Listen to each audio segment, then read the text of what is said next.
मार्च का महीना और इसी साल 2025 अप्रैल मई जून जुलाई अगस्त सितंबर 6 महीने बीत चुके हैं। 6 महीने पहले मार्च के महीने में इसी दिल्ली में दिल्ली हाई कोर्ट के एक जज जिनका नाम जस्टिस यशवंत वर्मा, उनके घर में रात को आग लग जाती है। फायर ब्रिगेड वाले पहुंचते हैं। आग घर के बाहर के स्टोर रूम में लगी थी। खैर आग पर काबू पा लिया जाता है और इसी दौरान में कोई शख्स एक वीडियो बना लेता है। अब जब वो वीडियो सामने आता है तो हंगामा मच जाता है। उस वीडियो में बहुत सारे जले हुए नोट थे। अब दिल्ली हाई कोर्ट के एक जस्टिस के घर में आग लगे और उस आग में बहुत सारे नोट जले तो सवाल तो सुलझेंगे। सवाल उठा कि हाई कोर्ट के जस्टिस के घर में इतने सारे पैसे कहाँ से आए? उनकी भी अपनी एक सैलरी होती है और इतने कैश घर में कौन रखता है? तो फिर बहुत तरह की बातें हुई।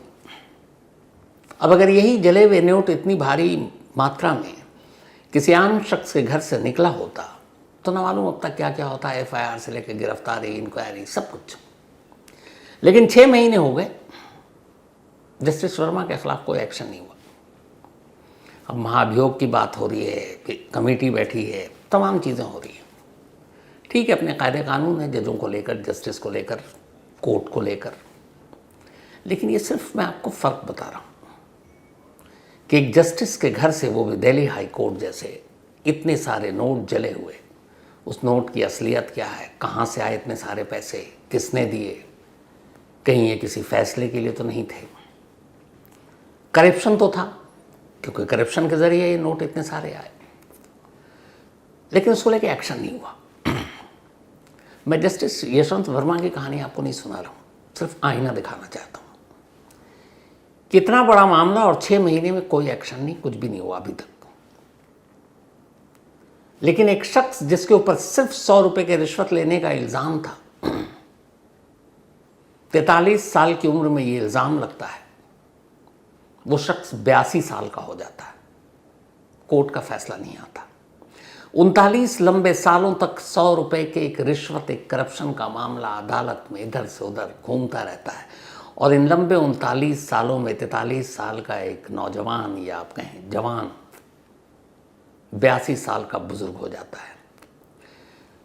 कोर्ट की सीढ़ियां चढ़ते उतरते, चढ़ते उतरते, अब आलम यह है कि वो अपने घर की सीढ़ियां भी, मुश्किल से 8-10 सीढ़ियां भी उतरने में वक्त लेता है। सांसें फूल जाती हैं। पूरी जिंदगी पलट गई, पूरा घर बिखर गया। 2 बच्चे, स्कूल छूट गया क्योंकि स्कूल के फीस के लिए पैसे नहीं थे, किताबें नहीं थी। समाज का, पड़ोसियों का, रिश्तेदारों का ताना अलग उन्हें मार रहा था कि एक भ्रष्ट रिश्वतखोर अफसर का बेटा है।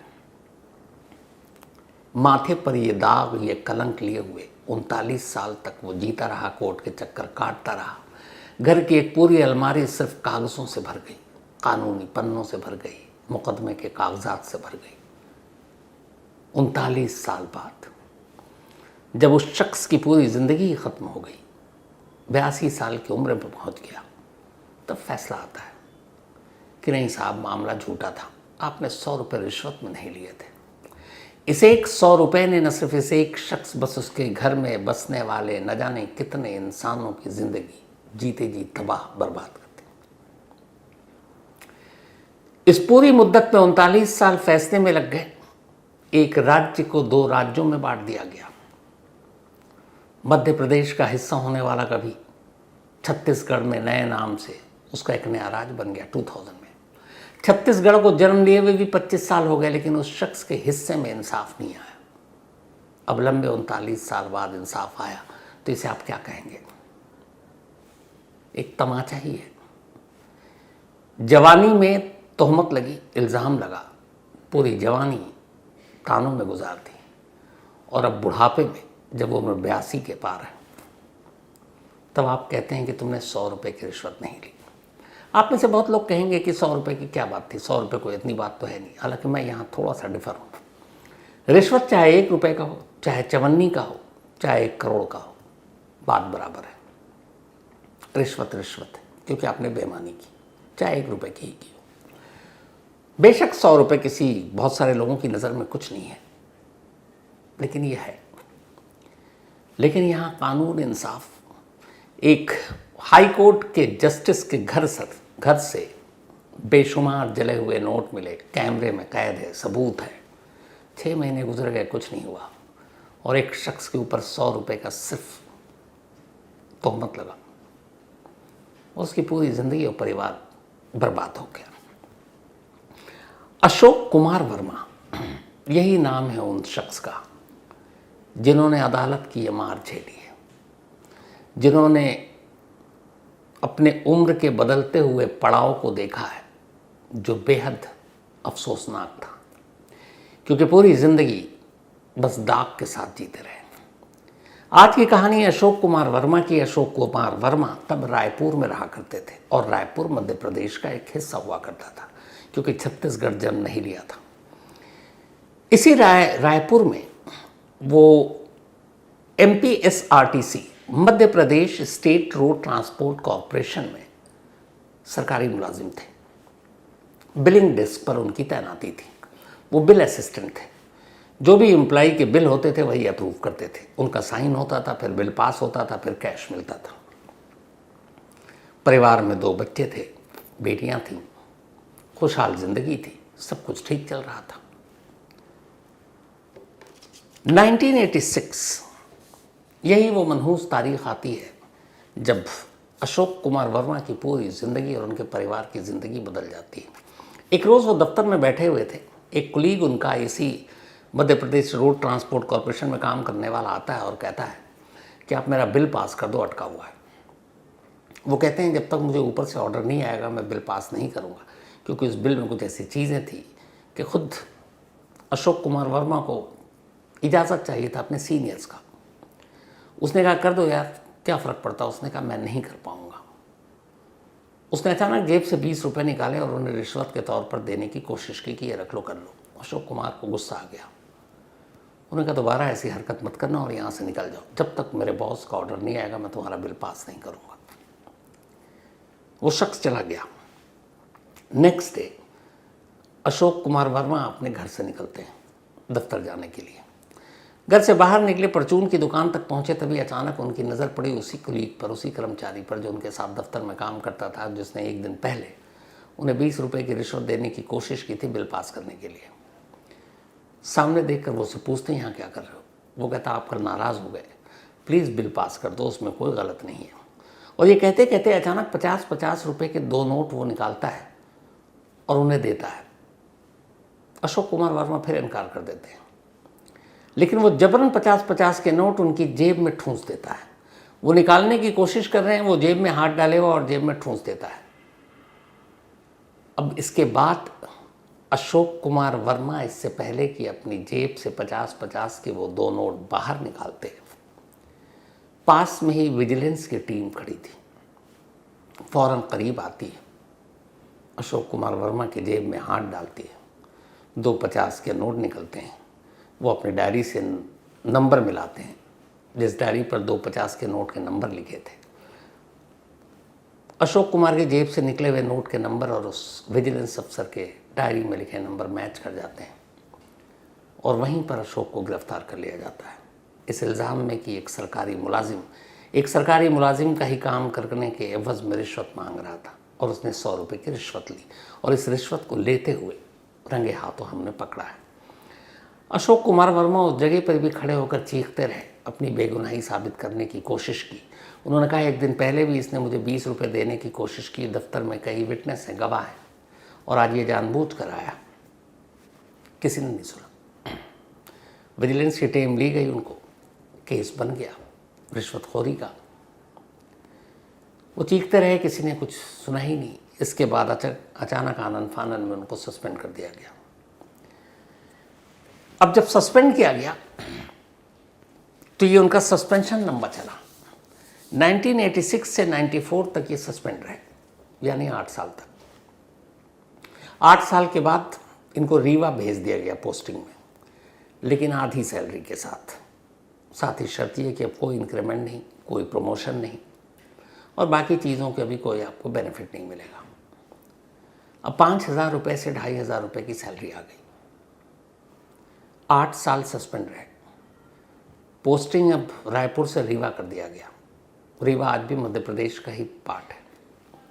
नई जगह परिवार को लेकर वहाँ नए तरीके से जाना, सैलरी 50% कट, लेकिन क्या करते, परिवार और खुद का पेट पालना था, मजबूरन चले गए। इस बीच में उधर केस हुआ, अशोक कुमार ने भी को केस किया अपनी बेगुनाही साबित करने के लिए। अब मामला लोअर कोर्ट में पहुंचा। लोअर कोर्ट में जब ये मामला गया तो लोअर कोर्ट ने इसकी सुनवाई शुरू की और यहीं से कानूनी लड़ाई की शुरुआत होती है। लोअर कोर्ट ने पूरे 18 साल 18 ईयर्स इस केस की सुनवाई की। 100 रुपये के एक रिश्वत का मामला, और उस पर फैसला सुनाने में लोअर कोर्ट को 18 साल लगे। अब 43 साल का अशोक लगभग 61 साल का हो चुका था, फैसला नहीं आया। 2004 18 साल बाद लोअर कोर्ट अपना फैसला सुनाती है और कहती है कि जो 100 रुपये के रिश्वत का इल्ज़ाम है वो सही है, और अशोक कुमार ने रिश्वत ली इसलिए वो दोषी हैं, और ट्रायल कोर्ट ने उन्हें करप्शन के चार्जेस में दोषी ठहराते हुए 1000 रुपये का जुर्माना सुनाया और मुकदमे का फैसला आ गया। अशोक कुमार वर्मा के पैरों तले ज़मीन खिसक गई कि जो रिश्वत उन्होंने ली नहीं उस पर 18 साल बाद फैसला, और ऊपर से 100 रुपये के रिश्वत के लिए 1000 जुर्माना, और अब वो चूंकि कन्विक्ट हो गए तो नौकरी भी जाएगी। बस एक क्लॉज छोड़ा था कि आप इस फैसले को हाई कोर्ट में चुनौती दे सकते हैं। अशोक कुमार वर्मा हाई कोर्ट पहुंचे। हाई कोर्ट में उन्होंने चैलेंज किया लोअर कोर्ट के फैसले को कि मैंने 100 रुपये की रिश्वत नहीं ली। अब अपने देश की कोर्ट में जहाँ 4-5 करोड़ केस पेंडिंग, 100 रुपये का एक मुकदमा है, बहुत ईमानदारी से आप भी सोचिएगा कौन सी कोर्ट, कौन सा जज, कौन सी अदालत उसको प्रेफरेंस देगी, प्राथमिकता देगी और उसके ऊपर सुनवाई करेगी जल्द से जल्द। लेकिन यहाँ मामला 100 का नहीं था, यह मामला एक पूरे परिवार का था। एक परिवार जिसमें 5-6 लोग हैं, कमाने वाला एक है, सब उस वक्त बच्चे थे। इन 18 सालों में परिवार बिखर गया था। बच्चे स्कूल से बेदखल हो चुके थे, प्राइवेट पढ़ाई कर रहे थे, बेटियां बड़ी हो रही थी, जो भी ज़मीन जायदाद थोड़ा था कर करके सब बेचना शुरू कर दिया। एक बेटे ने शादी इसलिए नहीं की कि इधर कोर्ट कचहरी भी करनी है और फिर माली हालत ठीक नहीं है, छोटे मोटे काम करता। उसकी उम्र 50 साल हो गई बेटे की, शादी नहीं की। इस जिम्मेदारियों के बोझ की वजह से उसे लगा और बोझ नहीं उठा सकते। 2004 का ये फैसला अब हाई कोर्ट में जाता है। ध्यान रखिएगा कि लोअर कोर्ट ने 18 साल लिए, 2004 में अब ये हाई कोर्ट पहुंचा। अगले 21 साल तक एमपी के हाई कोर्ट में ये केस अलग अलग फाइलों के नीचे दबता, उठता, निकलता, चलता रहा, घिसटता रहा। इस दौरान में घर में खुद अशोक कुमार के फाइलों की अंबार लग गई, फैसला नहीं आया। 21 लंबे साल बीत गए। 21 साल के बाद 2025 में अभी इसी महीने हाई कोर्ट अपना फैसला देती। जब इल्ज़ाम लगा तब अशोक कुमार वर्मा की उम्र 43 साल थी,